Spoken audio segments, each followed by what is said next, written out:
What are you reading? I'm reading a story about James, And who is James?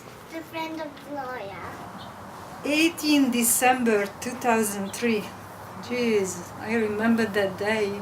It was today. They walk free after 18 years, locked up, being innocent. The prime time of his life. I mean, imagine being 31 and sent away for, with a sentence 80 years long for something he didn't do. My name is James R. Weddell. I'm 39 years old, and I belong to the Yankton Sioux tribe of South Dakota. We belong, first and foremost, to the Great Red Nation. I feel I'm going down just about every day. I'm seeing shadows in the dark. Can you just resume a little bit the case? What was it? Like Jim was convicted of manslaughter in first degree for the death of Randy Caldwell. After there was this fight which involved a lot of different people. And from what I know, it was basically a fight between these white people and some other Indian guys in the middle of Wagner, where Jim is from, Wagner in South Dakota. Right. And what happened is that at some point Randy Caldwell was struck on the side of his neck and an artery broke, and so his death was like instant. Yes. The pathologist, Dr. Randall from Sioux Falls, indicated that there was one blow that could have caused the death of Randy Caldwell. That was not, he had about 2 or 3 bruises on his head, but there was one that was much more serious than the rest of them.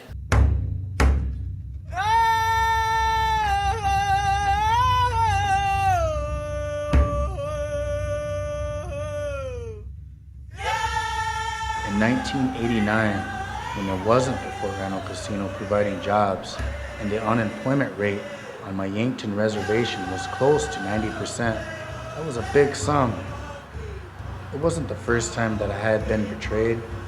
It's hard to be an Indian and keep your sense of honor intact.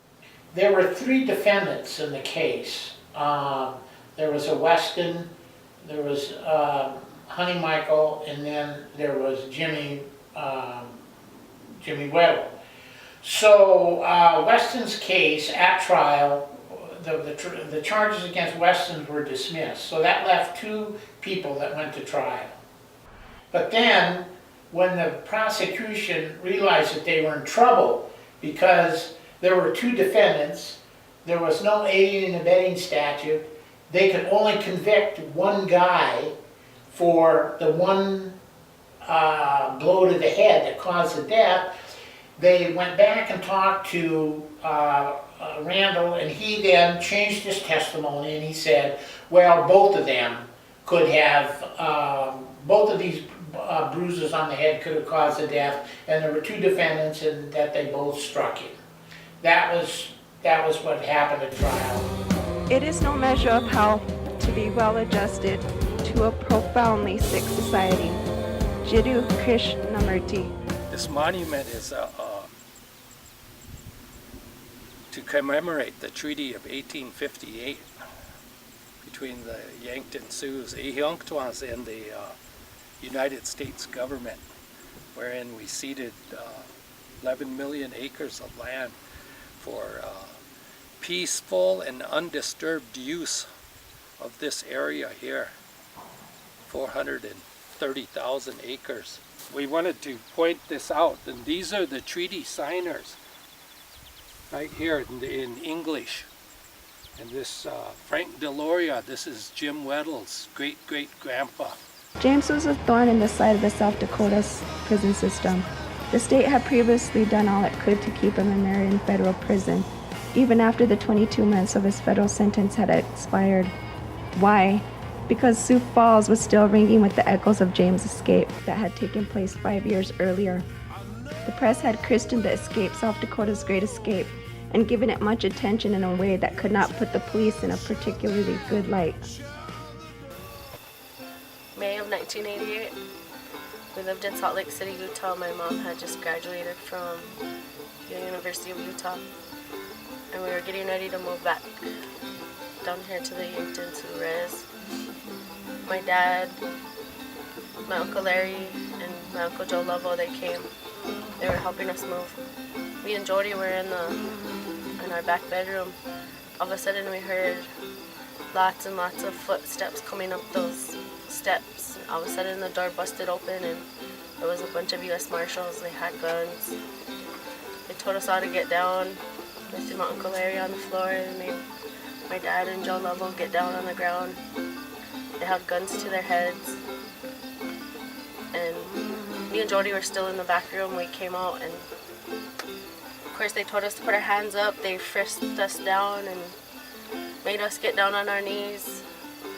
And we had a poster of my Uncle Jim on the wall there, and we even told them they thought my Uncle Larry was my Uncle Jim, and they were happy. They thought they had their man. We told them, no, that's Larry, the one on the poster, that's Jim. But no, they took him. They had those handcuffs on him so tight. His wrists were bleeding. But they took him downtown for a couple hours, and then they brought him back because they had the wrong man. What I did was I filed a writ of habeas corpus in the circuit court, the same circuit court that convicted him, raising a number of issues that hopefully would result in convincing a judge that he had not received a fair trial.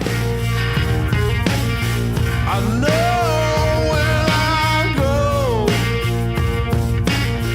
you just shut the door. I'm tired of losing. But that was not availing before Judge Rush, and so we had to appeal it to the South Dakota Supreme Court to exhaust, what we call exhaust, all legal remedies provided by state law before we could go into federal court.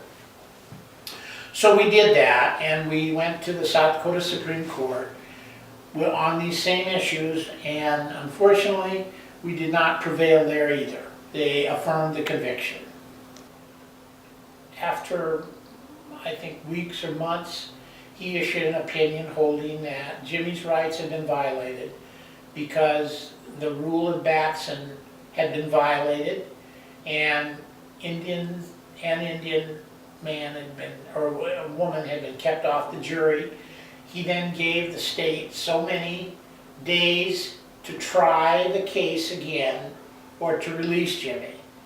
And Jimmy had already been in jail for many years.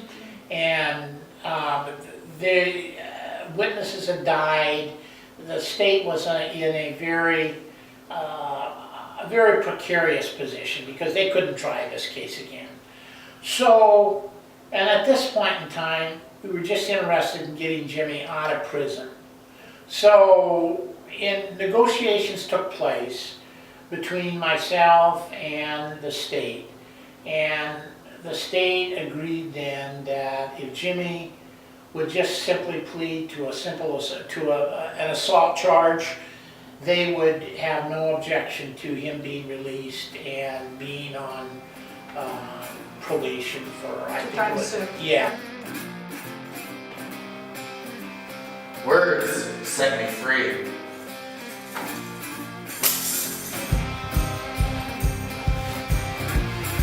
This is my story.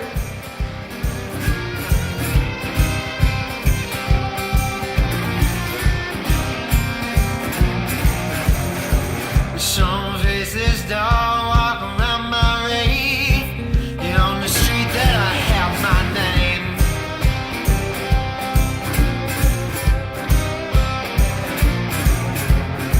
No, I won't pretend to understand, 'cause you got no eye on my den.